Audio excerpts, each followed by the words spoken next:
Wode Maya is my guest. Wode Maya, ni hao. Ni hao, Kafi. How are you, man? I'm good. How about you? A day like my name. It's good to have you here. Why do you call yourself an annoying village boy? I know I'm annoying. I shout a lot whenever I'm on camera, and I don't want you to come and comment and say, who is that annoying boy? So I need to just describe myself before you leave that as a comment. So, yeah, annoying village. Village, because I was born in a village. So I need to combine the two, because normally people, when they watch my video, they'll be like, why are you not wearing suits? Why are you not dressed up? Why are you wearing slippers? I was born in a village. In the village, we used to walk barefooted. This time, I've even made it. I'm wearing slippers. You should be happy. Are you wearing slippers today? I think so, but this is a bit of high-grade slippers. Make I see. Oh, you want to see, eh? Oh, come on. Yeah, I want to see now. No, should I come? Don't step out. No, it's okay. Like, this one is not even, you know, it looks good, right? This one is good. This one is an upgrade of a slippers. You don't mind when people say things No, that maybe... I feel like my mind makes me who I am, not what I wear. Okay. It's the brain that I have in here. Okay. Sometimes the things that I say, people don't even get it. But it's because of what I've read. So I feel like appearance doesn't matter. And I learned this lesson when I was based in China. Okay. I was invited by a billionaire to his factory. And the billionaire's son is my friend. We went to the factory. When we got there, the owner of the factory was standing in front of the gates, the entrance. We passed him. Went to the administrative. I saw people wearing suits. I started being nice to all of them. Hey, and I'm like, I thought the owner would be there. Now, the son told me that, you know what, we need to go see my dad. And I'm like, but your dad is not here? He said, no, you actually passed my dad. And the dad was wearing shorts, slippers, and a T-shirt. When I went back home, I'm a pastor's son, by the way. Okay. So I used to wear suits a lot. When I went back home, I had to pack all my suits and then decided to go with the flow. That encounter changed your mind? Exactly. And since then, since China days till now, I don't feel like wearing suits anymore. What took you to China?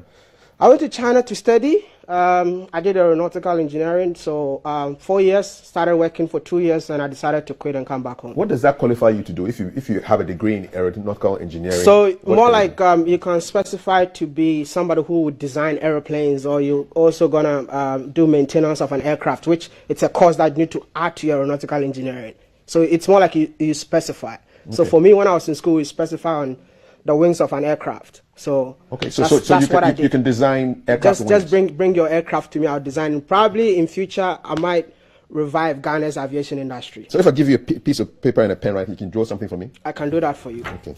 Are you sure you are not going to take long on the show? See, I'm gonna quick sketch for me. Quick sketch. A quick sketch, yeah. So I'm gonna go with a flap. Yeah. Okay. So this is an aircraft flap. Yeah. That's it. Okay. You see draw. No, that's okay. That's a flap. That's a flap. Okay. What do you want? Okay. Get it more. I mean, this is the basic. No. I'm not giving you basic. So this is like an aircraft flap. Okay. You know what a flap is? Yes, I do. Thank you. Yeah. So that's all you need to know. So you specify on flaps. So aircraft, so this was your specialty. Yeah, the wing is big. Okay. So you need to know, because like an airplane, right? Yeah, show it to me. Yeah. I'm gonna give you like an airplane. Yeah. Show it to the camera. Show it to my camera. Where are the cameras? It's right there. This one. So like this one. Oh, yes. Sorry. So the aircraft wing is huge, right? So we have people who specify on only the design of the flaps. Okay. And the people who are gonna take care of the other part of the wing. So you see a big plane. We have so many components. Okay. And different people work on a component. So one person cannot design a big plane. It's all based on your specifications. So you're the flap guy. Flap guy. Why did you choose the flap? It's easy. You always want the easy way out. It's easier. So in case you're wondering, this is what it looks like. So this is and this is what makes the plane. When you're coming down, landing, that comes down. The flaps. When you're landing, it comes down. Okay. It comes down. Then. Okay, so that's your design of an aircraft flap done right now in like 2 seconds by Wode Maya. Yeah. He says he chose this because it makes it easy for him. So the next time you're sitting on a plane going to Kumasi or Tamale, look outside, and then when the plane is landing, when the plane is landing, the things that come down, it reduces the speed of the aircraft. Okay, that's it. All right, and it's also sometimes it helps you take off and stuff. Did you always want to be a pilot, or you were forced to do that course? No, I mean I've always never wanted to be a pilot. I mean I chose aeronautics because my dad wanted me to be an engineer. The pastor? Yeah, I mean African parent, they always want to see you become a doctor, an engineer, and the rest. But along the journey, I had to respect my dad, right? But along the journey, that's when I discovered my passion. I mean, this is what I always preach. I'm not gonna tell you be a school dropout. I'm gonna tell you that focus on whatever your parent asks you to do. But along the journey, if you discover yourself, go for it. For me, I realized that I love talking. And being a guy who loves talking, I found out no one is paying me for talking. So I had to do research about how can people pay me To talk. for talk. So that is when my research led me to YouTube. So I decided to talk on YouTube so that at the end of the day, I'll get paid. Can you remember the first video you put on YouTube? Of course, I remember. What was that? It was more of, was not even a video. By the way, we were just going to a supermarket and then we decided to film because we were all bored on campus. And it was more of, the day Who Said Chia? Yes, Who Said Chia? Those days. Yes. That was the time that video was viral. So we're just going out to say Who Said Chia, our version of Who Said Chia. And that video, nobody actually watched it, by the way. So, yeah, but that was my first video. But is it still in your archives? No, it's still there. How many views have you got now? I think it still have 1,000 views or something. Okay. Yeah. And then it built from there to now. Exactly. On YouTube, you have over 1.something million. 1.1 million subscribers. On YouTube. Yep. What does that mean to you? For me, I think it's just numbers. It doesn't mean anything to me. I mean, people say he's the most famous guy. I don't care about the fame or anything. I care about impact. I mean, when you watch my video, what can you learn from it? Because of where I'm coming from. I cannot just come on the internet and just act anyhow I want. I always want my videos to carry a message. I'm glad you're saying this because 2 hours ago, my colleague Thelma was having a conversation with two female panelists. And they were talking about how women are not getting the great role model because all the people who are famous on the internet are half dressed and are cursing or proud about sleeping in some guy's boy or husband. I feel like people are miseducated when it comes to going viral on the internet. It's all about the impact you have in the society. That makes you who you are. Like as I sit here, I can just go to a place, promote the place, and people will be going there. And when people go there, that is fulfillment for me. You understand? It's not about being half naked on the internet. At the end of the day, it's just one day. I call that fast food.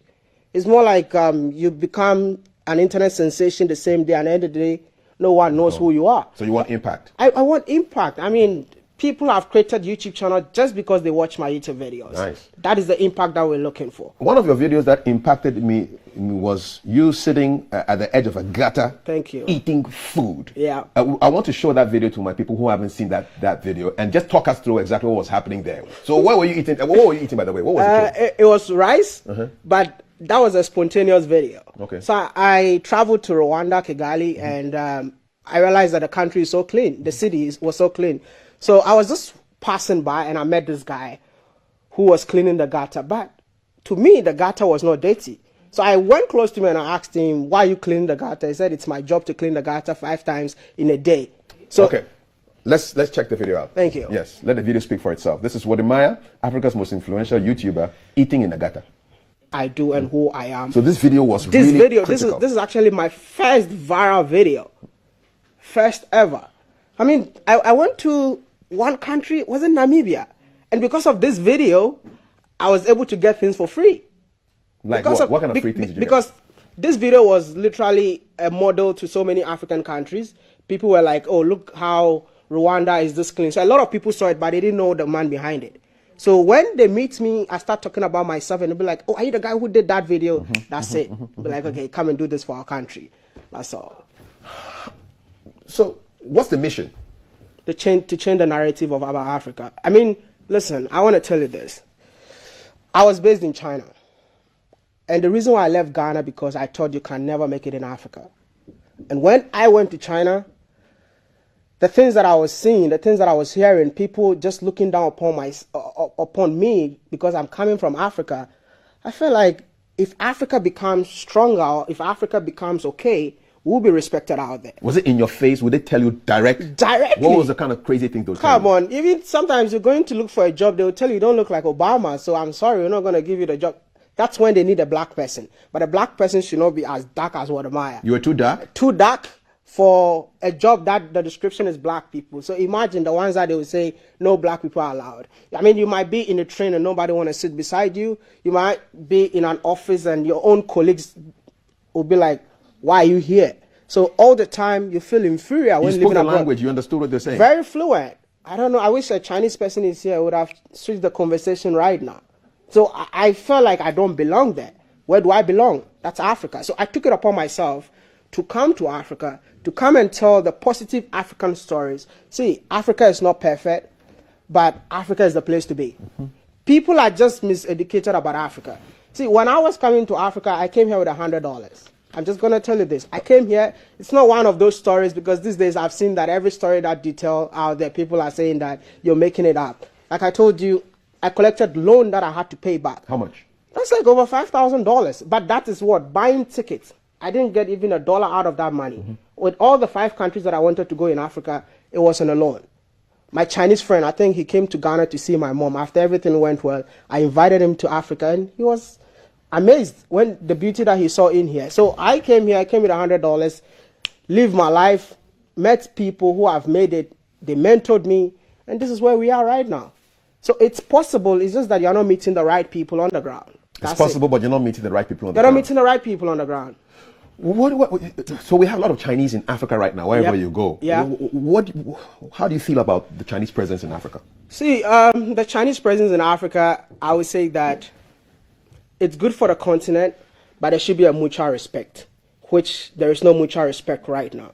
It's more like coming to me to beg me for money, and then when I see you, you don't expect me to respect you because you're taking money from me. You understand? So this is the relationship between Africa and China. It could have been the best ever, but African leaders don't know how to bargain. I wish I'm the ambassador from Africa to China. Like, I would get them the best deals, because I know how Chinese people act and I know how Africans act. So I know the two. But now I think African leaders don't know how Chinese people act. So they just come in, bring the money, they accept them, and then they take it to the next level. You are part of thousands of African students who've gone to China to go and get education. Yeah, exactly. Do you feel that when you come back to the continent, the authorities, the governments use your knowledge, the things, the language, the way you've studied, lived with there? You were there for how long? 6 years. 6 years. Do they use... Do you think they care? Well, have you been used by the government for the knowledge that you have? Never. Never. I mean, listen, Kafui, this is, for me, I'm very unapologetic, and I always say this here. The leaders on the continent need to sit down with the youth to discuss on how to change the continent. You understand? The leaders cannot do it alone. The youth cannot do it alone. We just need to have that, what do you call it? I don't know the word to use. Collaboration, you know, to develop the continent. You understand? Because the youth out there have the knowledge. The people sitting down there are not interested in that knowledge that the youth have. And at the end of the day, nothing happens on the continent. That's why I'm saying everybody knows the problem of the continent. I saw that but tweet. No one is ready. No action. No one. No, we're going to talk and talk and talk till we all go and leave the continent to the next generation. What surprised you most when you went to China, apart from the racism? What surprised you? It's how developed China is. And the fact that when I went to China, where I used to stay was not that developed. But 3 years along the line, everything changed drastically. It's like when you don't step out in China for like 3 days or 4 days, you might be walking in a place and you think that you're a stranger. What do you think accounts for this? What are they doing differently? Good leadership. Good leadership. And there's accountability. Here, do you have accountability? You don't have it. And that is why the continent is like this, because there's no accountability. Anybody wakes up and do whatever they want. But in China, you can't do that. You can't just wake up and say that today I'm going to use a motorcade to go and buy a burger. No. There's no accountability. So everybody wakes up and do whatever they have to do, because everyone has the money and they have the money to use it the way they want it. What would happen in China if somebody polluted the rivers the way our rivers have been polluted? For me, I think you're going to get lost. I mean, you get lost. You get lost. I mean, China don't joke with that, especially corruption. What do you mean you get lost? Like Jack Ma disappeared? Jack Ma disappeared. So he's definitely going to disappear in China if you try to mess up with whatever that is going on in the country. It's like maybe a road contractor in Ghana. They give you a road and it takes you like 6 years for you to finish one road. I mean, you're going to disappear in China. You disappear? You disappear. No one will even know where you are. This disappearance is crazy. Like, you vanish. You vanish. That's it. It's happening. You know, you don't know this? Where do they go? That is why China is so developed. They care about its people. You would like to see contractors vanishing in Ghana? Oh, yeah. I mean, I've been saying that so many times. We need to scare the people a little bit. Let them know that this is something that they have to do and they have to complete it. Your mission is to change the negative narrative around Africa. Where else are you left to go in Africa? Where have you been to so far? I've been to 25 African countries. I'd love to see your passport. All those stamps. Yeah. How many have you gone through so far? How many? How many passports have you used so far? I'm using my 4th passport right now. Okay, starting from when? When did you start the trips? I think first time in 2012 when I went to China for the first time. Okay, so four passports. Yeah, 4 passports. Where would you like to go next? I'm actually traveling tomorrow morning to Zimbabwe. Is that your first time to Zimbabwe? First time in Zimbabwe. What are you expecting? Something different. Why are you going there? How does it work? Does somebody invite you, or you just decide to get there? Nobody invites me. This is something that I've taken upon myself, that if no one is promoting Africa the way it should be promoted, I've dedicated myself to promote Africa in my own way. And listen, the impact is huge, and that makes me want to move, because I've never been to Zimbabwe, but the information minister in Zimbabwe is waiting for me at the airport. I mean, in Ghana, I don't think even the information minister would know where I live. He's busy thinking about IMF right now, brother. Oh, wow, okay. I don't know about that, but that's another topic. Yeah, but this is how it is. It's just, I feel like the work that I'm doing, even if I'm not appreciated in Ghana, there are countries that are waiting for my presence. Does that disappoint you? I mean, who has spoken to you on the official level about promotion of Ghana as a tourist destination? No one. Nobody? No one. They know I exist, and they all know it. It's not like they don't know I exist. Everybody knows that I exist, because I play a major role in people moving to Ghana, visiting Ghana. That's a huge claim to make. I mean, back it up. The facts are there. If you go to Rwanda, there are people that set up shops, working in hotels, bought houses in Rwanda because of my videos. It's there. Even in Ghana, I meet them every day. It's not like I'm saying things that I don't know. I just don't like talking about myself, but I see it. I have 1.1 million subscribers.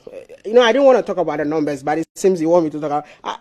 All these people, knowing that I'm from Ghana, they come here, they visit all the time. How do you fund your trips around the country, the continent? I fund them myself.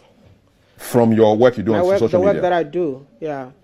How does it? I know you're big on YouTube, but you're on Facebook as well. Yeah. You're on Twitter as well. Yeah. I don't see you on TikTok unless you're going undercover there. No, I used to have TikTok when during the Chinese version of TikTok. That's when TikTok came initially. So I used to be a TikToker, but I felt like you need to be stupid to go viral on TikTok when I was based in China, because it was a new app that came into the scene. So if you are using TikTok now, TikTok was not called TikTok. TikTok was called Douyin in China. It still exists. So the Chinese version, but we get paid for using TikTok when I was based in China. But at the end of the day, I was sounding so stupid. How do you mean? They always want you to, for you to go viral, you need to do silly things. Make fun of yourself. You know, like what? Give me an example. I mean, like using my skin color, saying that if I eat chocolate, I'm gonna bite myself and stuff like that. Oh man. You know, and we had Chinese audience that time. So Chinese audience, this is the kind of things that they want to see. You making fun of black. Because you're black, yeah. You know. And it's happening in China, even so many, because you make a lot of money. It's happening even in Africa, because BBC did a thing about Zambia where you had people getting kids to do all kinds of crazy videos. I don't know if you saw, so that was the video that I did, and BBC followed up. I see. So they reached out to me for everything that BBC did, it was through me. But I just don't like credit. That's why I didn't want to, It was my video, I brought the video up, and Runako is my friend, and Runako has to go for the journey as discovering where the guy is. What's the most surprising thing you've discovered on your trips around Africa? When I went to Namibia, meeting the Himba tribe, when I found that as a visitor, they have to honor you or give you a woman to satisfy you before you continue your day. Satisfy how? Yeah, sexually. Okay. Yeah. Did you No, not really, but it was shocking. Not really. No, not really. No, yes. It was it can't be not really, my brother. You know, they asked me and I'm like, nah. But it was shocking. They wanted to give you a woman. Yeah. So as soon as you visit them, they give you. Maybe some of them have 2-3 wives. So they'll give you one of them. Hey, this is my second wife. Take care of my friend. She's available for you. Available for you. You know people who have taken advantage of that? I don't take advantage of those. Yeah, but you know people who have? No, really. I don't know. Do you regret not taking the decision? I think I just went there, had fun, and got out. Yeah. But that would have been fun, though. I mean, it was not that kind of fun. Not that kind of fun. Yeah, but apart from the sexual gift, I mean, what else excited you about Namibia? Namibia is so beautiful. Like, okay, so I didn't even know that there's a country in Africa that looks exactly like Dubai. You see, a country with the dunes, which is the sand. Desert, and the ocean meets each other. And after I did that video, the video went viral. I think the Namibian embassy here called me 2 days ago. I was there, and they were like, since I did that video, so many Ghanaians are coming to the embassy to tell them that they're going to Namibia just because of this video of Wode Maya. So they gave me a long-term visa right now to enter Namibia anytime I want to. You are a tourism ambassador. Kind of unofficial. That's unofficial. Yeah. Unofficial. And I don't want it to be official. Okay. Why not? Huh? I want to be me. I want to be free. I want to be able to say what I want to say. Not too many restrictions, because as soon as you start working with an entity, you have to make sure that you go and play by their rules. And when it comes to that, my appearance has to change. But if they want to work with me, like they want me to be who I am, I'm cool with that. They have to accept the man who wears slippers and shouts in his video. Thank you. Because I don't want to be somebody that I'm not. That is me. I read a message here from somebody on Twitter. It says, my ability to learn and study in Russian language was inspired by a video I saw you speaking Chinese. You may not know, but you're inspiring people out here. I'm not fond of choosing role models, but you're one of the few who inspired me, your journey. So this is a tweet out there. So somebody. That's amazing. Yeah, that's amazing. I think I've met so many people like that. Yeah, at the airport, telling me that because of you I learned Chinese. There's a guy who lives in a village. I wish I can mention the name. I don't know the exact name, but he has never been to China, but he speaks Chinese because of my videos. He's on Twitter all the time. I think he speaks Chinese. He speaks fluent Chinese, and I was amazed. And all the time he tags me. I think he went to see my mom recently. My mom is here, by the way. Shout out to mom. My mom is here. Yeah. So the guy went to see my mom in the village. So this guy speaks Chinese just because. And he learned it here. He learned it in Ghana just by watching my videos and being inspired to learn the language. Let's talk about your mom though, because your mom is linked to how people call you. Exactly. I mean, I know you're Berthold. Yeah, Berthold. Yeah. Berthold is your name. Who calls you Berthold? My dad. Your dad calls you Berthold? My dad calls me Berthold. My mom used to call me Berthold, but I think my mom is now calling me Wode Maya. I wish she can come and say hello to you. We'll take a picture with her. When I was in China, I was an engineer, right? But my dad was like, you know what? Don't do this. I mean, you cannot do this and stuff. And I spoke to my mom on phone, and my mom told me that, you know what? Do what you do. But on a low key, I'm going to convince your dad. Okay, so she's going to do the groundwork for you. So my mom did all the background work. 2 weeks later, my dad called me and said, okay, I accept the fact that you want to be a YouTuber. So my name used to be Ghana Baby. Yes, because you are that on Instagram. Thank you. Yes. So I changed the YouTube brand from Ghana Baby to Wode Maya. What does Wode Maya mean? My mom. In Chinese? Yep. Wode Maya? Yep. Okay. Wode Maya means my mom. Did she tell you what she said to your dad or did to your dad for him to change his mind? I have no idea till today. Please, we'll ask her today. We'll ask her today. I have no idea. So, I mean, this is just a great story. Yeah. And do you find people asking you for money because they think that you're making a lot of money on YouTube? It's a lot, and I don't even know what to do because personally I declared this year as the year of charity. I saw that. Giving back to the society. But it seems people see me as somebody who has made it in life. No, I just feel like I need to help, and I have a platform and I want to use my platform to touch lives. I think we've done a lot of projects this year, and every day when I wake up in my DM, I'll get over 30 messages. People asking me for money. What are they? For what reason? School fees? School fees. My mom is sick. I want to go abroad and stay. Every day? Every single day. Every single day. Especially when I post about something that, together with my audience, we did. To help some people out. Like, for example, you helped some yogurt seller do something. I met this yogurt seller. Let's see the story. Wow. That's a the story should be... Okay, so you tell us about it. So the yogurt, I was just vlogging and I met this yogurt seller, and then I gave him 100 cedis because I interviewed and I asked him how much does he make in a day, and he said 20 cedis. So he touched me and I gave him 100 cedis out of nowhere because the camera was on. So people watched the video and started sending me money to go and give it to the yogurt seller. Wow. So I didn't know how to do it. So I decided to spend a day with the yogurt seller, take my own money, call Freedom Cheddar, He came out of his meeting. He also added the tiger guy. The tiger. The guy was That's his new name, man. Okay. Yeah. Also came out, gave the guy money. We raised almost $1,000 for the guy. Oh wow. Yeah. So this year is a year of giving. A year of giving. That's why the people are inside your DM. Different African countries, not just Ghana. That's why they're inside your DM. Yeah, I think so. They want you to give. No, I mean, I can't give everybody. I'm just going to do what I can. And my giving is more like when I meet you along the way and something touches me to do something for you, that's what I'm going to do. It's just like being in South Africa. I went to South Africa, flood happened. I felt like, you know what? I can help this guy because the man lost the wife and the son. And he doesn't have a house to live in right now. So I decided to tell my audience, can we build a house for him? And my audience responded. Whoa. My audience, I'm going to, from Zimbabwe, I'll be in South Africa just to go and build a house for someone I don't know anywhere. You understand? I went to the Volta region. I met a lady who said the mother died. Because the mother died, she was in Accra. She asked to go to the Volta region. And when she went to the Volta region, she wanted to do something for herself. So she decided to train kids with disability. So when we went there, she was doing that in her room. And I'm like, that's an interesting story that this girl need help. So what I did, I told my audience, can we build a school in the Volta region? And my audience responded. And they did it. We did. So we saw the land. The money is already there. All we need to do is to start the project. So this is the kind of audience that I have. They're willing to support anything that I bring on board. And it looks like you're going to spread the message not just from around Africa, but to the black diaspora. Because I saw a picture of you with the Haitian flag. Yeah. And I actually sent that to one of my Haitian friends. I said, this chap is Africa's most influential YouTuber, and he wants to go to Haiti. Why do you want to go to Haiti? I will tell you something. Africans in the Caribbean, I would say Africans in the Caribbean, black people in the Caribbean are Africans. Of course. But I didn't know that.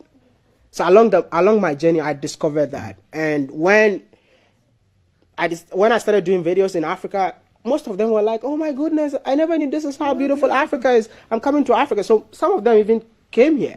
So when I saw that, I'm like, you know what, it's time to bridge the gap between Africans in the diaspora and Africans in Africa. So I'll actually be in the Caribbean in September. Haiti being the first country. I'll give you a couple of people to go and see. I know that would be amazing. Yeah, and learn a few words of Ewe. Do you speak some Ewe? No. Because a lot of Ewe people ended up in Haiti. So you listen to the music and you think you're listening to Ghanaian music. Because, I didn't even know that until I went to Togo. I went to, what do you call it? The Volta region. And if you go to Togo, there's a place called Togoville. Yes. If you've been there, you will realize that the people came from there. Because when you go to Togoville, only voodoo and Christianity is the only religion that exists in there. Indeed. So the Haitians took that from there and took it to Haiti. So when you go to Haiti, it's just voodoo. That's it. Big time. Wow. Somebody said you look a bit like, a lot like Marcus Garvey. I mean, the Pan-African, this is Kwame Nkrumah's mentor. Yeah. And they said you are doing what Garvey was doing, the whole back to Africa, Africa must be free, Pan-Africanism thing. Yeah. You are doing it with your videos. Yeah. How do you feel to be connected with a man like Marcus Garvey, a great guy like that? I mean, Black Star Line, everything came from him. The first time I saw that, I actually cried. That's why I just wrote interesting. Yeah. Because I didn't even know who Marcus Garvey is before. I felt like I've lived in China, I'm back in Africa, and I think I need to let Africans believe in Africa and come back home. And when I started making the videos, I saw the diasporans moving to Africa. I have proofs about all of that. So people thought that this guy is actually doing the work of Marcus Garvey. Yeah. And somebody started using my photo and Marcus Garvey's photo and said, he looks like Marcus Garvey. Yes, I wish we could pull up that picture of Marcus Garvey so that you can see that, because you look a lot like him. Yeah, I didn't know that, but yes. And there was one of him wearing a hat and everything. You look so much like him. And I think you're doing the work. You're doing the spiritual. That's you, man. That's you, man. Wallahi, that's you. You're doing the work of Marcus Garvey, man. And he was, this is like Pan-Africanism. This is like reggae, Rasta, Ghana, everything. Exactly. Listen, I wish this conversation could continue on and on and on, but I see that you're doing a lot, projecting not just Ghana but Africa, and let's just take it back to Mom, because Mom is ready to talk to you now, man. And describe that relationship. Were you always very close to her when you were growing up? I think I got close to my mom after China. After when I came back, I was close to my mom, but not that close. But when I came back from China, that's when I learned to appreciate my mom more, because the things that she used to teach us, with the values that she was instilling within me. I thought she was being too much. But when I went to China, I felt like that values made me who I am today. Okay. So when I came back, I wanted to show her all the love that she needs. So my mom is untouchable. That's why, like, you don't play with your mom. No. My mom, for me and my mom, come on, she knows it. She knows. Charlie, it. say something to Mama, man. Mama is ready to talk to you. Auntie Maggie, you want to talk to me? So she's the superstar of my channel. Yeah. So every milestone we celebrate. So if we get 200,000 subscribers, I need to celebrate my mom. 300, we need to do something for her. We bought a car for her, for the channel. We do so many things just on her behalf. What did you think about all you're doing with this stuff that you're doing? I have an estate in Accra, just named by Wode Maya. That's her. That's my mom. Yeah, she keeps, you can talk to her. Her microphone is on. Auntie Maggie, your mic is on. You're on TV. Huh? TV now. She's shy. Auntie Maggie, shy. Auntie Maggie, how are you doing? I'm good. You're good. Mommy is good. Auntie Maggie, we are proud of your son. Thank you. Mommy's shy. Yeah. Yes. You feel like crying. Yeah, I know, right? She's an amazing woman. She's an amazing woman. She's an amazing woman, very supportive. And the fact that I decided to even drop aeronautics and follow and do YouTube, this vlogging, and she still backed me, that is rare. I want to ask Auntie Maggie what she told your dad. How do you call your dad at home? Kapi. What did you tell Kapi to make him change his mind from engineering to YouTube? But I'm not saying there. Well, yeah, the first video be onye Chinese bese baby na onye ne na odimpua or the shananu. And I cross so ornamensa na nensuna or botronum. No, no, obi free. Catch them there. Monshada, I'm a banner, na papa no so huni. Na fide no bufu kra da wan fa na nko school there onye mesafo onkida agor on fa odeka okawa no da hye bese nenu ana papa no bufu kra na me so ye bia na frema ntane do onje mu monka na onya beta na onye nkasa dis onye na kasa e bia da no re no be kire no mu ma no so watase ntefie no na akoma bofom ma. So what did she tell him? For those who don't speak fancy. Oh, okay. So what my mom said was, I did 2 videos in China where I was drinking water, but it's in a glass of an alcohol. So you might think I'm drinking alcohol. Yeah. And being a pastor's son, a lot of people know your dad, you're drinking alcohol on camera. So I think my dad got mad because somebody told my dad that we saw your son drinking alcohol at this place, and I think that resulted in the anger of my dad when he called me and told me not to do YouTube videos again. Yeah. You know, you're the first person to get this story on camera. Thank you very much. We're happy first to have person. It. No, you're amazing. Thank you very much. You're great. You're a legend. You're amazing. You're a legend. You're first person. So she told him something. Yeah, definitely, definitely. My mom called me and said, but I want to say something. When my mom called me to tell me that now you can do what you're doing, I called my dad. My dad says one thing. You speak Chinese. Why are you acting this way? Whilst you can have impact with the language that you're speaking. So you know what I want you to do? If you really want to do this, use your Chinese that you speak to convince Chinese people that Africa is beautiful. Wonderful. When I was doing videos, my videos were not even going viral. But after that advice from my dad, I took it and my channel blew up. So your dad has a role to play in this? No. I always say 100%. I always say it was just exactly. Yeah, mommy had to enter. Even whatever I'm doing right now, I'll say it's my dad's idea. Whatever I'm doing right now, it's my dad's idea. How does he feel about you now? It's rather unfortunate that he's no more right now. How did he feel about you? He was so proud. I think I did my first video, a video that I did when I talked about China taking advantage of Africa. It was my dad who gave me the car to go and do that video. And my dad never called me Ghana baby before. But that day, my dad called me Ghana baby. Nice one. So he gave me all his blessings before he passed on. Yeah. I understand there's a particular hymn that has a lot of, that means a lot to you. Yeah. will your anchor hold? Yep. In the storms of life? Yep. What's the connection? I mean, we're coming from a home like a very Christian background, and my dad, when things becomes tough in the house, he will sing, "We have an anchor that keeps the soul," for us to know that whatever is happening to us is just temporal, it's not permanent. So that was his favorite song, always singing that song to us. So we're all singing a song together, and when things get better, he would say, "Danase, Danase, oh da, oh nyame, ase." So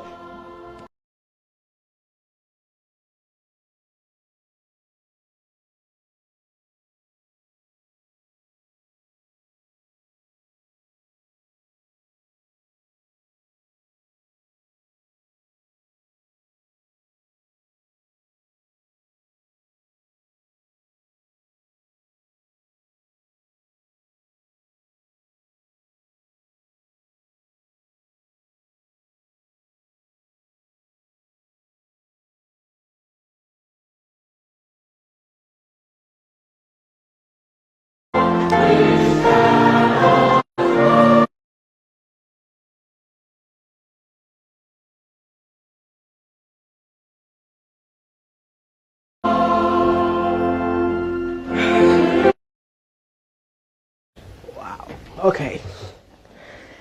Yeah. It is well, man. 100%, my brother. Well. 100%. I'm still not used to the fact that my dad is no more. So anytime I hear this song, it makes me so emotional, and it actually drives me more, to continue the legacy that my dad left behind. My dad is somebody who, you might see him today, he might be walking, he'll come back home without wearing slippers. You ask him, "Dad, where are your slippers?" He said, I don't need slippers. I give the slippers to the guy. Hi, thank you. I give the slippers to the guy on the street. So that is Wode Maya, I always want to touch lives, and that's what my dad was doing. If you go to the village where I was born, there are so many kids that are going to school because of my dad. So why can't I do the same? So I'm just trying to continue the legacy. And I know that he's proud of you. Definitely. 100%. Definitely. And we're proud of you too. Definitely. You take care. Definitely. Have a safe trip to the southern part of Africa. Hey. Drop the videos, man. I cried on TV, man. Wow. It's all good, man. Men can cry as well, man. Yeah, I know, right? Men can cry. That was a good one, man. That's Wode Maya, Africa's most influential YouTuber. There are so many messages from all around the continent. Zambia, it's just crazy. They just love you, and you're doing great stuff for our continent. Thank you. Keep flying the flag, not just of Ghana, but of Africa. Thank you so much. And God willing, we'll meet again some other time. Thank you. You take care. Nice meeting you once again. It's a pleasure, man. It's our second time. God bless. And big hug to mommy from me too. I'll go and hug her after this, actually. Definitely. Thanks a lot, man.